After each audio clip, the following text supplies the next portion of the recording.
Dans l'épisode précédent, nous avons suivi le parcours d'Isaac Tétis, stagiaire de la formation agent administratif et d'accueil. Le CRP propose également une aide au reclassement professionnel, passant par de la préorientation.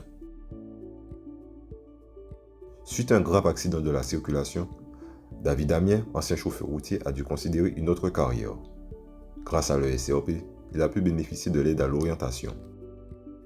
Je m'appelle Amien David, j'ai 43 ans, j'habite à Saint-Claude, je suis né à Basse-Terre. Je vis en concubinage avec des enfants. Alors, ma vie, elle était professionnelle, j'étais chauffeur routier jusqu'à 2018.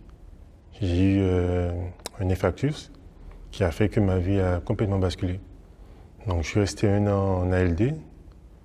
Après, j'ai repris progressivement, mais je ne pouvais plus faire ce travail. Donc, j'ai arrêté. Manque de peau, j'ai eu un grave accident de la circulation qui a fait que l'handicap que j'avais a été un peu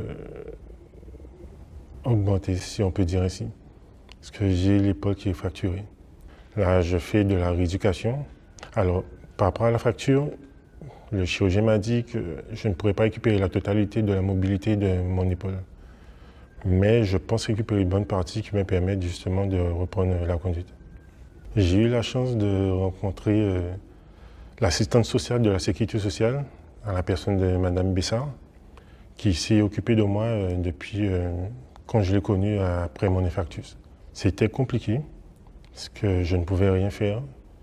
Je suis parti à la Martinique pendant 1 mois. Donc elle avait en charge tout, mais vraiment tout. Les enfants, son travail, les frais, et tout, mais vraiment tout. Et jusqu'à maintenant d'ailleurs. Parce que là, puisque je ne peux pas conduire, donc Madame Bessard, effectivement, s'est occupée de moi, de A à Z. Et elle a trouvé un logement pour moi, pour me rendre au CRP, le TAD de la région. Et là, franchement, à ce niveau, je n'ai pas à me prendre la tête. Et elle, de son côté, elle arrive à gérer tant bien que mal cette situation qui est vraiment compliquée. Et après l'accident, justement, elle m'a parlé du CRP, que je ne connaissais absolument pas. Elle m'a proposé d'y aller, de l'intégrer. Je lui ai dit OK, puisque je ne faisais rien. Mais avec beaucoup d'appréhension, parce que je ne connaissais pas en fait. Je ne connaissais pas le centre. Donc elle m'a inscrit pour la session actuellement, que j'effectue actuellement. Au début, c'est vrai que c'était un peu mitigé. Pourquoi? Parce que je sortais d'une vie professionnelle. Maintenant, je ne fais rien et je ne sais pas où m'orienter. Mais je ne savais absolument pas.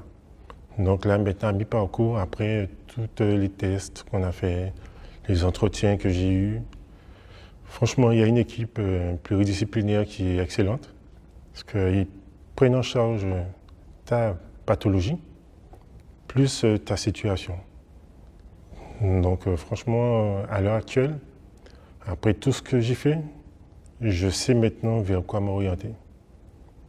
Pourquoi? Parce qu'elles ont pris en compte les acquis que j'ai eus durant quelques années, plusieurs années je dirais, et surtout ma pathologie. Qui fait que là, à la journée d'aujourd'hui, je sais enfin vers quoi m'orienter. C'est quelque chose qui me passionne en plus. Donc c'est vraiment formidable. L'équipe m'a proposé de faire une formation pour être formateur. J'aime ça, oui. Donc là, je croise les doigts, je m'y mets à fond pour que cela se réalise. J'ai la chance en ce moment, depuis l'incident que j'ai eu, de rencontrer de bonnes personnes. Mais vraiment de bonnes personnes qui m'aident au moment où j'en ai vraiment besoin. Et franchement, si je savais que ce centre existait auparavant, je pense que je serais venu bien avant ça. Ça m'aurait fait gagner 2 ans sur ma vie. Parce que ça m'est arrivé en 2018. Si je l'avais intégré peut-être 6 mois après, ça aurait fait qu'en ce moment, je serais dans un cursus social. On entend souvent parler de préorientation, mais on ne sait pas véritablement ce que c'est.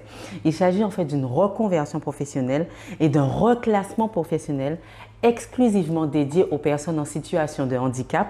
Ce sont des personnes qui, leur première démarche a été de se rendre à la MDPH, Maison départementale des personnes en situation de handicap. Et l'idée, c'est quand ils se rapprochent de nous, c'est d'avoir la reconnaissance de qualité de travailleur handicapé, donc RQTH. Une fois qu'ils ont ce document, toute personne en situation de handicap, ainsi que l'orientation professionnelle, préorientation ou CRP, ils peuvent se rapprocher de nous afin qu'on puisse véritablement les accompagner. Alors la préorientation, c'est quoi? C'est un accompagnement sur 3 mois. Durant ces 3 mois, nous avons plusieurs types de publics. Des personnes qui ont des handicaps de naissance, des accidents de la vie, des accidents de la route, accidents subites, on dira cela comme ça. Vous avez des personnes qui ont eu des handicaps de naissance mais n'ont jamais su qu'ils pouvaient travailler. Donc l'idée, c'est de se rapprocher de nous afin qu'on puisse travailler avec eux un projet professionnel. Nous sommes composés d'une équipe pluridisciplinaire. Moi donc, la responsable du département préorientation. Nous avons également donc la responsable chargée relations entreprises, Madame Lacide. Nous avons également la psychologue clinicienne, donc Elsa Silistri qui intervient pour le compte de l'Académie du bien-être. Nous avons également donc la psychologue du travail, la coordinatrice donc du CRP Émergence, Madame Breslau. Et nous avons d'autres personnes de l'équipe qui peuvent, s'ils le souhaitent, participer donc aux différentes réunions pluridisciplinaires. Alors, durant ces 3 mois, comment ça se passe? Le premier mois, nous avons plusieurs phases. Le premier mois, c'est vraiment la phase diagnostic. On va vérifier quel est le niveau de la personne. On va lui faire passer des tests, français, mathématiques. Avec la psychologue du travail, la personne va passer des tests d'aptitude professionnelle. L'idée, c'est de savoir quel est le niveau de la personne avant même qu'il y ait cette phase médicale. Ensuite, la personne peut aller, en fonction du projet, peut aller sur le terrain pour vérifier si son projet est valide et viable. Pour cela, on se rencontre en réunion pluridisciplinaire, on vérifie si ce projet est adapté à la pathologie de la personne. Si c'est OK, à l'issue de la visite médicale, la personne peut donc aller sur le terrain et vérifier où ça en est au niveau de son projet. Si c'est OK, c'est validé, de toutes les façons, on se rencontre dans une seconde réunion pluridisciplinaire, vérifier si tout est en cohérence et ensuite on passe à la dernière phase puisqu'on a parlé de la première, on a parlé de la deuxième après le stage et la troisième phase, le plan d'action. L'idée, c'est que durant ces 3 mois, la personne se sent accompagnée, il se sent soutenu de par son projet et surtout écouté.